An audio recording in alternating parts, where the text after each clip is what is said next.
Hello and welcome back to another one of my FPL videos. I of course am the FPL train, and in this video I'm going to reveal my team selection ahead of game week 29. And for those of you who don't know, I will not, I repeat, not be hitting the free hit button. I do not need it in my opinion, so I will be going without that option for this game week. And instead I have two free transfers for this game week. One of them I've already made. The second one, I know what I'm going to be doing. It's just a case of I probably will wait close to the deadline just if I hear any last minute news regarding any injuries or anything like that. So, before we go through that, let's look back on game week 28 and see how I got on. And as you can see, I scored 57 points overall. That did give me, though, a small one, red arrow, which is quite unfortunate really, because last night, when the score with Bournemouth-Luton was 3-3, I was actually on for a green arrow. And then Semedo scored. That meant, obviously, Doherty lost a point. And then, obviously, Solanke went from 3 bonus points to just 2 bonus points. So, that, of course, gave me, in the end, it was a very small red arrow. But, you know, I can handle that. I went 10 weeks of green arrows. That run has finally come to an end. But yeah, 57 points overall was not too bad.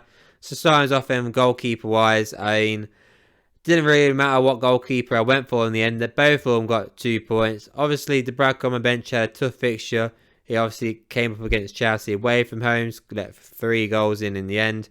So he came away with just the 2 points, which to be fair, I wasn't expecting, too much really there.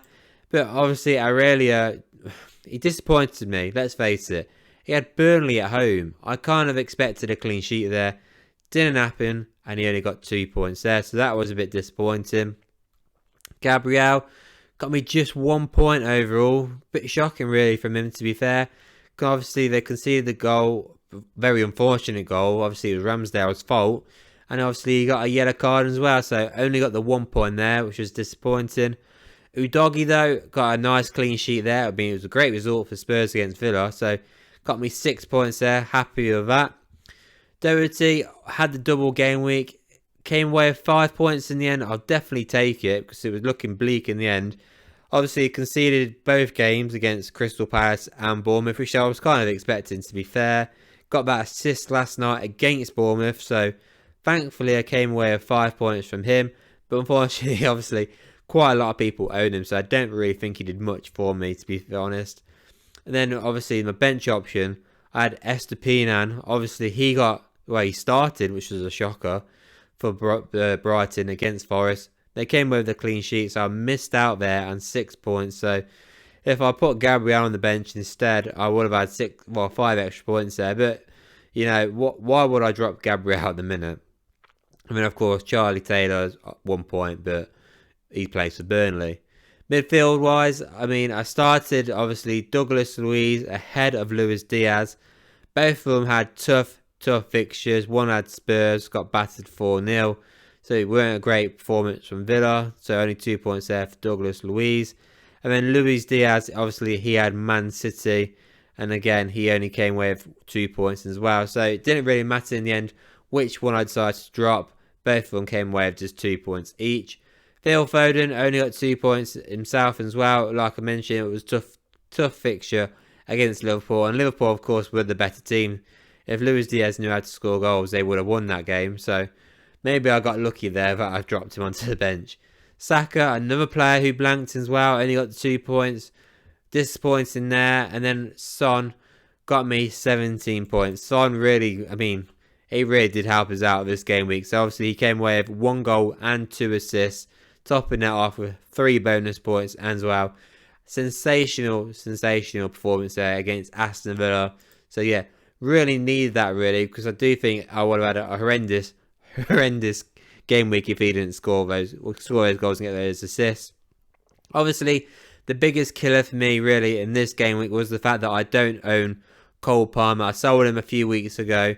I do have plans to bring him back in, but at the moment in time, I haven't got him, and I do think he is the sole reason why I've got a red arrow. I know, obviously, I said last night that last goal was what gave me the red arrow, but before Cole Palmer got that goal, the assist and the bonus points, I was actually on for a massive green arrow. So yeah, he was the big difference for me in this game week. And then that just leaves me with my strikers. Ollie Watkins, I was mentioning it, Aston Villa were shocking really. So he only got 2 points, a blank there. And Erling Haaland also blanked against Liverpool as well, which doesn't really surprise me because it is a tough fixture. So that then leaves me with Dominic Solanke, who, I mean, what a crazy game week he had. So obviously he had the double game week. The first game week, he came up against, who was the first one he had? It was Sheffield United, weren't it?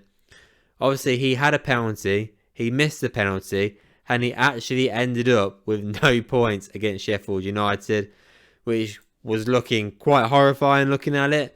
And then obviously last night, he scored a great goal, obviously, against Luton Town. So he only got 1 goal. He didn't get any assists, but he did come away with a couple of bonus points, which then ended up with 16 points overall. I'll definitely take that. So yeah, 57 points overall. It's not the worst score, to be fair, in the world. Top 2 million rank that was.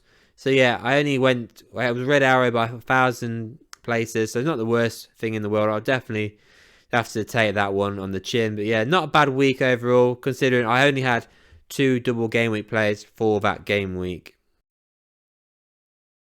Now then, to reveal my team selection for game week 29, where I will not be fielding 11 players. I will not be free hitting in this game week. Instead, I will have 9 players for this game week. So I am going to be taking a risk here, but this is purely because basically the players that everybody won, I feel like I have majority of them. There's only 1 player I will not have for this game week, where I know everybody who's free hitting will have that player. But yeah, I'll reveal that as we go along. So starting us off then with the goalkeeping situation. Obviously, the Bracker's blanking in this game week. Areola has got Aston Villa at home. So Areola will be my goalkeeper for this game week. There's not going to be any transfer there. There's no point. So am I expecting a clean sheet from him? Absolutely not. But he's my goalkeeper. I know obviously people who are free hitting have got the great chance of going for player like maybe a Flecken, for example, somebody like that. Maybe they go for Martinez, or maybe they even go for the Spurs goalkeeper. There's some decent options out there. But yeah, I'm going to stick with going for Areola, and fingers crossed he can do a great performance. Maybe a penalty save, that'll go down a treat. With the defenders then, so I have 3 defenders for this game week, so obviously I'll be starting all 3. First of all, I've got Charlie Taylor, Brentford at home. If I'm being honest, I'm expecting 1 point from Charlie Taylor for this game week. Just because I think Burnley are rubbish. I think they're shocking. They are absolutely shocking. They get defended all the time by everybody just because everybody likes Vincent Kompany, who should be sacked, if I'm being honest. We've all seen how bad Sheffield United have been this season, and I do think Chris Wilder was right with what I said the other week. The fact is, Burnley have the same amount of points. Sheffield United tells you how bad Burnley are. So I am expecting absolutely nothing from Charlie Taylor this game week. If he gets an assist, I'm going to be buzzing my tits off. But to be fair, I think he's going to come away with just 1 point for me. And then I've got Udogie, who's got Fulham away. Hopefully another clean sheet will be, brilliant, to be fair. Great performance against Villa. Hopefully another one against Fulham will be great. And obviously it's an away fixture again. But it is going to be tough against Fulham, because Fulham have done well recently, to be fair to him. But if he gets an assist as well, more importantly, he has to outperform Pedro Porro for me. That is a must, if I'm being honest, because everyone who's going to be free hitting, now he's fit, is going to be going for Pedro Porro. And then finally, that leaves me with Doherty. Obviously, I did bring him in a couple of weeks ago just because of this game week and obviously the previous double game week that he had. He came away with a nice cushy 5 points in the double game week. Hopefully, he can get a similar score again against Forest. It is going to be a tough game. Look, I didn't expect Luton to get a clean sheet, to be honest. Hopefully they can, but I've got my fingers crossed that he can come away with an assist or even better, a goal. So yeah, that is my back 3.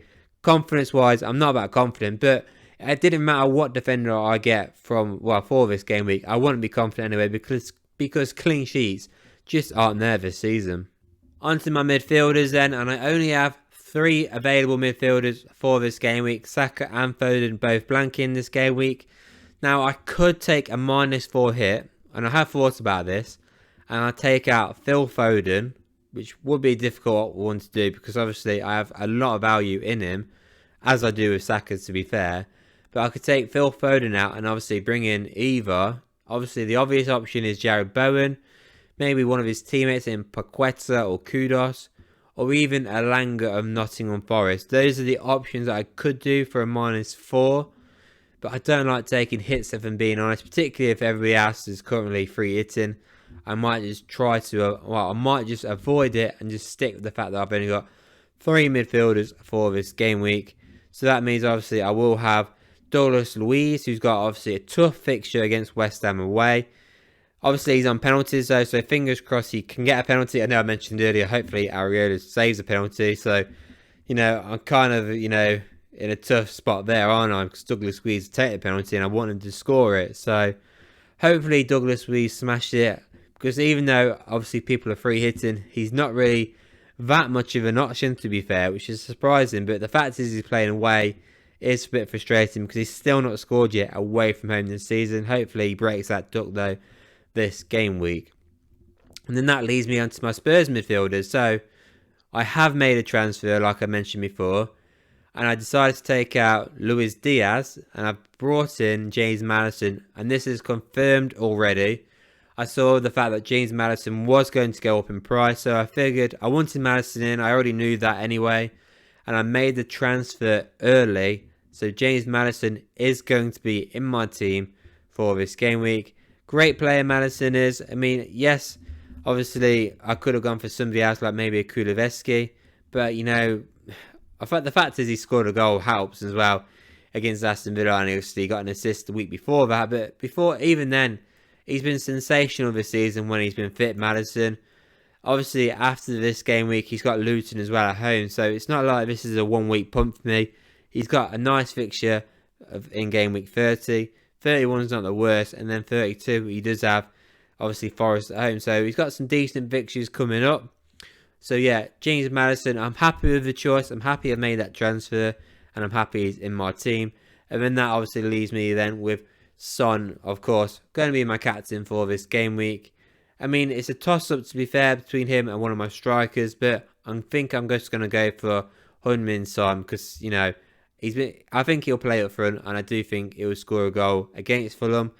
I mean, I know Fulham have done well recently, but, fingers crossed Son can absolutely smash it. But I do think majority of people anyway are free hitters who have Son will captain him as well. So yeah, Son's going to be starting, of course, and of course he's going to be my captain for this game week. Now then, onto my strikers. So I do have 2 strikers for this game week. One of them is obviously in my team already, in Ollie Watkins, West Ham United away. Tough fixture, but West Ham, they just concede goals left, right and centre. So I wouldn't be surprised if Watkins scores, but it doesn't matter if he does or he doesn't. Everybody who's free hitting is going to have Watkins, and those who don't free hit probably already have Watkins anyway. So he's pretty much of an irrelevant player, but the second one, Ivan Toney, is more interesting. Now, the reason why I say that, because obviously everyone who is free hitting is going to have Toney as well, because Burnley away, it's a great fixture, and I think he'll do well. Now, I did think about Wizard, but I'm just going to go for Toney instead. But the thing I'm thinking about mostly is who do I get rid of for Toney. Now, for now on here, is Slanky I've got rid of.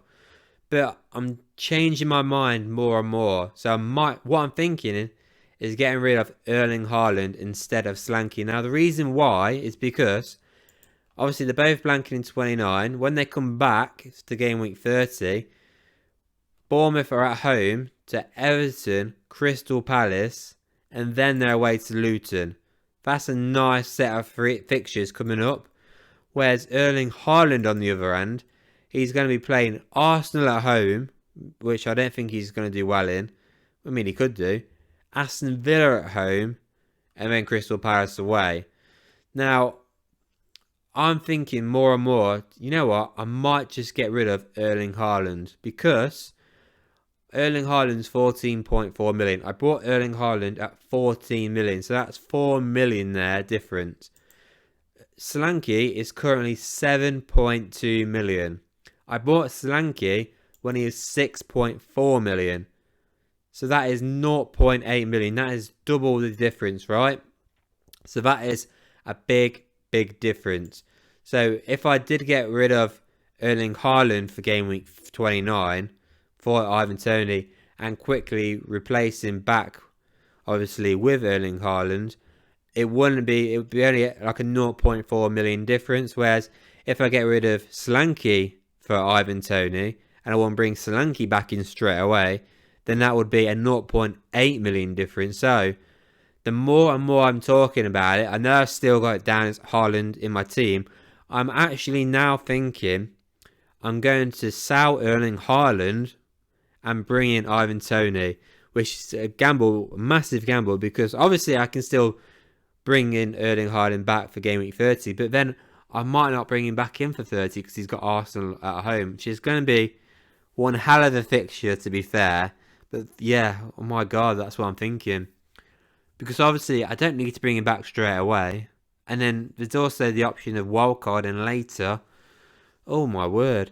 So yeah, I mean, I know at the minute Solanke's not there. But yeah, what I'm going to do is, I mean, more am I talking about? What I'm going to do is, I'm more than likely going to take Toney in my team and take out Erling Haaland. So that will be my team then for game week 29. Everyone's going to be free hitting, obviously. But I'm going to have 9 players. Like I said, I could do a -4 hit, take Foden out and go for 10 players. But I'm just not feeling it, to be honest. So this is more than likely going to be my team for game week 29. It's going to be a big game week. It's going to be really, for me, about damage limitations, if I'm being honest. If Douglas Luiz does like he did a few weeks ago and get 2 goals, I think I might get a green arrow, to be fair. But yeah, him and Udogie are the players for me, or maybe even Charlie Taylor, to be honest.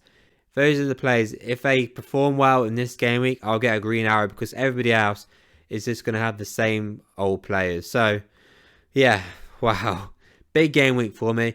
So yeah, let me know what you think of this team. Let me know what you're doing. Let me know what you think I should be doing. And please don't forget to like this video, hit subscribe, and I'll see you all on the next one.